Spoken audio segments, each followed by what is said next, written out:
So now let's talk about the types of myopia.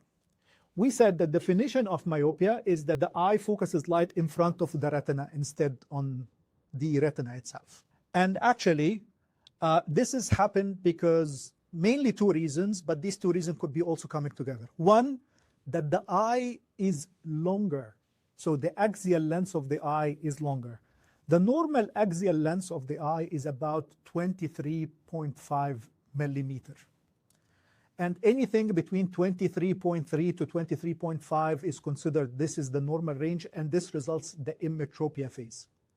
However, if the eye started to progress and elongate, so the anterior-posterior diameter, or what we call axial length, becoming longer, this is when myopia started to form, because the light will fall in front because the eye is progressing backward.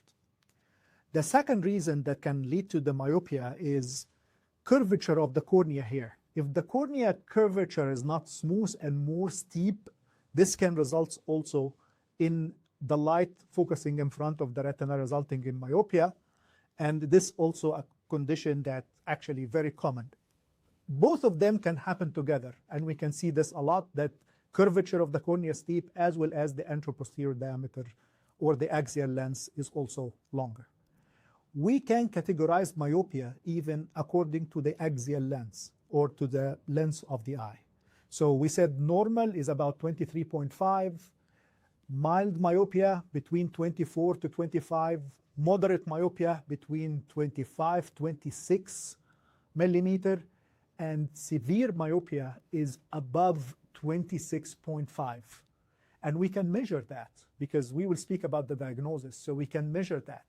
Some cases of very severe myopia can reach up to 30 millimeter, and even 31 and 32 have been reported. So what are the types of myopia? There's what we call, which thanks God is the most common, is simple myopia. That the majority of the people wearing glasses, they live their life with either glasses or contact lenses. This is a slightly longer eye. Instead of 23.5, it's about 24. The refraction doesn't worsen year over year dramatically, so they could be like -1 this year. If I do the examination next year, it will be -1.25, -1.5. And the eye is otherwise healthy. We just look at the retina, we look at all the eye condition, doesn't look, the corneal surface is not so bad. So that's what we call the simple myopia. And this is the most common type. The other type, which we see a lot with children and adolescents and actually the teenage group, is what we call progressive myopia. Progressive myopia is that myopia keeps worsening and keep increasing over time. If we have a curve between age and also the refraction, we'll find that with age, refraction is getting worse. So this year I'm -1, next year I'm -3, following year -5, following year -7, and it keeps progressing. And this is what we call progressive myopia. And then the third type, which is the severe type of myopia, and this results actually with the eyes being so extensively long, as we said, if anything beyond 26.5 millimeter, and this is usually very known for retinal damage.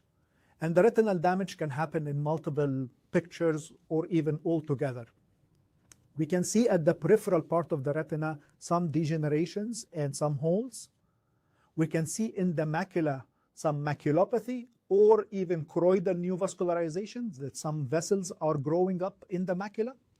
And then obviously we can see also retinal detachment. Why is this happening? Because the eye is too long, so the retina becomes stretched. And when the retina becomes stretched, there are two factors happen. One, the stretching physically can result in tear of the retina, and tear results in retinal detachment. And the other, when the eye grows, the vessels does not grow in correspondence with the length of the eye, so it results in ischemia, and ischemia results in neovascularization. So this is how the complications here can happen. And we call this condition, when the retina is affected, pathologic myopia.